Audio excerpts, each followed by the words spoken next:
জোড়া চার্জশিট কিন্তু ইডি এবং সিবিআই। ইডির যে চার্জশিট সেখানে বলছে জ্যোতিপ্রিয় মল্লিকের সঙ্গে যুক্ত ছিল এবং 261 কোটি টাকার দুর্নীতির প্রমাণ পাওয়া গেছে। আর সিবিআই বলছে আগ্নেয়াস্ত্রের সঙ্গে সবই ছিল। লুট করতে গেলে টাকা লাগে, লুট করতে গেলে অস্ত্র লাগে, অস্ত্র কিনতে টাকা লাগে, সবই থাকে এদের কাছে। এরা দুর্বৃত্ত। শুধু তো টাকা লুট করে না, টাকা লুট করবার জন্য যে বাতাবরণ তৈরি করতে হয়, মানুষকে ভয় দেখানোর জন্য যে পরিস্থিতি তৈরি করতে হয়, যে পরিবেশ তৈরি করতে হয়, সেখানে অস্ত্র গুন্ডাগিরি দরকার পড়ে।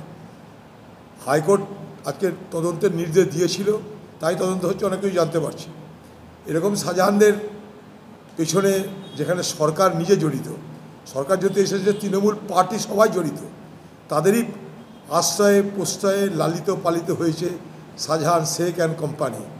তো স্বাভাবিকভাবেই এদের অপরাধ অনেক দূর পর্যন্ত বিস্তৃত। যদি পূর্ণাঙ্গ তদন্ত হয়, তৃণমূলের আরও অনেক বড় বড় রাঘব বোহাল আছে, তাদেরও নাম উঠে আসবে। আগামী 1 তারিখে